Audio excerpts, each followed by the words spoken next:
художник, оператор и режиссер вели работу над так называемым режиссерским сценарием, а в дальнейшем и постановочным сценарием. Но в постановочном сценарии принимает гораздо больше людей участие, но он создается уже на основе даже, может быть, выбранной натуры и отобранных актеров.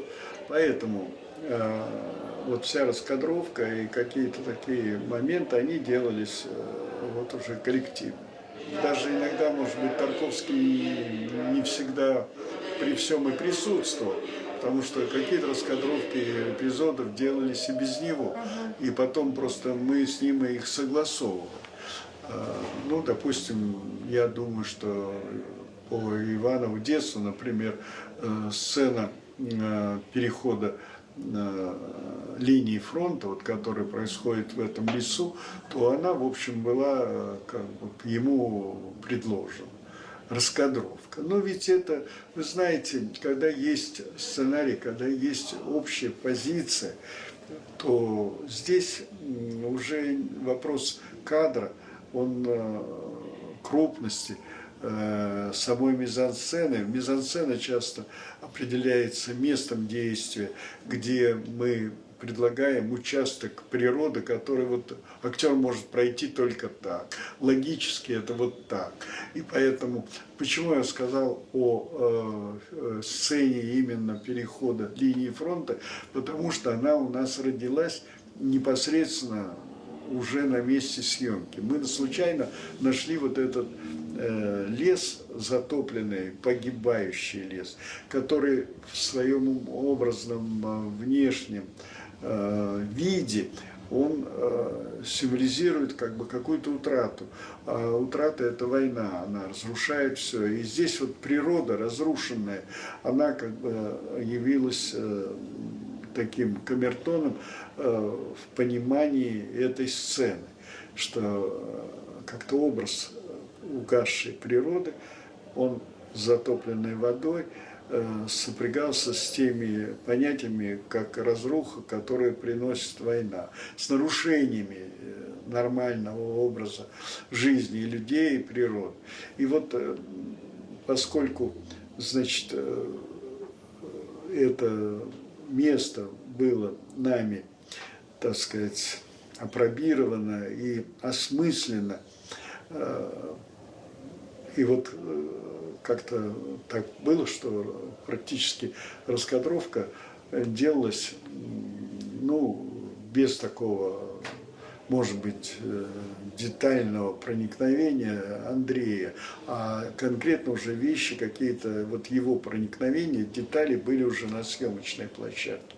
А вот предварительную раскадровку сделали, может быть, без него, мы с художником.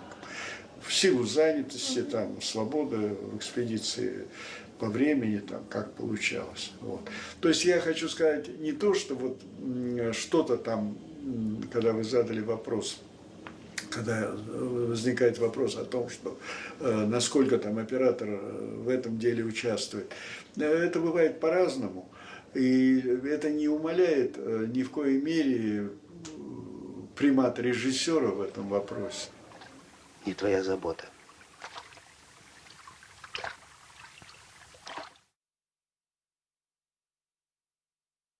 Сны – это как контрапункт и понимание на экране того вот бедствия или ужаса, которое дает война. Для этого нужны были противопоставления какого-то счастья, детскости, настоящего детства и прочее. И вот были сочинены вот эти сны. Собственно, вот это же мы и занимались тогда, когда я говорил в доработке сценария. Это вот был один из поводов, как бы сказать, таких и споров, и несогласий со стороны даже автора рассказа.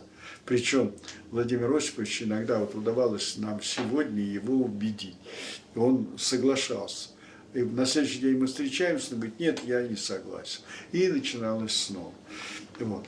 То хочу сказать, что вот сны, они чем кинематографически для меня точны, тем, что они понятны. Они были написаны понятным моментом, а не какими-то там представлениями.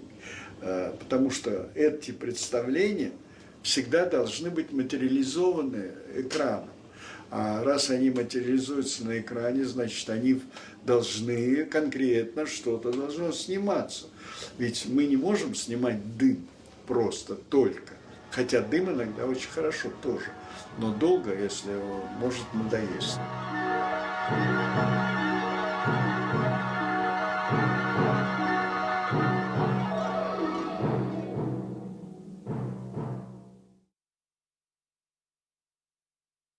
Тарковский, по-моему, принадлежит, как я и разделяю режиссеров, но так их нельзя разделить четко, что вот такие режиссеры. Но будем говорить о полярных позициях, допустим, режиссер, который использует полностью киновозможности, пластику экрана, воздействие на зрителя через пластические позиции экрана. И другой актер, который может быть, простите, не актер, а режиссер, другой режиссер, который тяготеет, допустим, к актерскому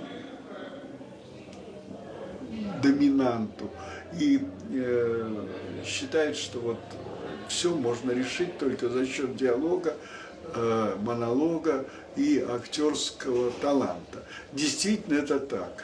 Актер – это то, через что зритель наиболее активно воспринимает с экрана, но мне думается, что вот Тарковский рассчитывал на другие вещи, и все фильмы его говорят об этом. Он понимает атмосферу сцены, атмосферу не только душевного настроя, но и природного мотива.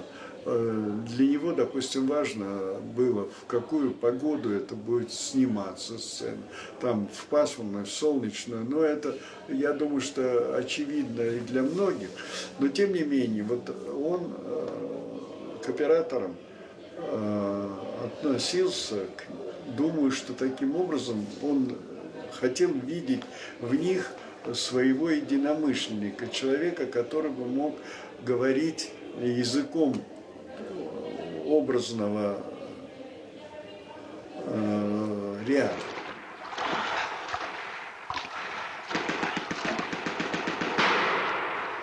Но важно то, что он тоже, в свою очередь, разглядел в них своих единомышленников. Или людей, которые могли стать его единомышленниками. Я думаю, что вот это качество Тарковского, оно основано на его стремлении разговаривать со зрителем или повествовать зрителю через все-таки экранное искусство.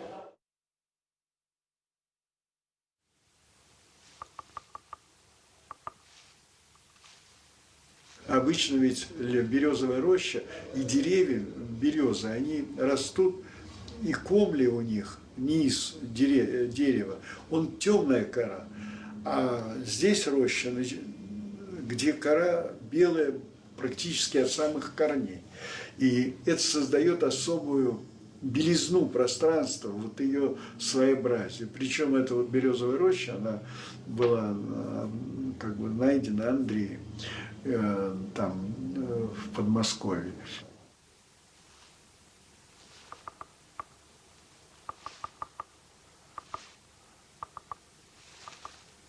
Я думаю, что во всех картинах Тарковского есть вот это стремление к материализации фактуры и всех предметов, и тем более, если это связано с природой.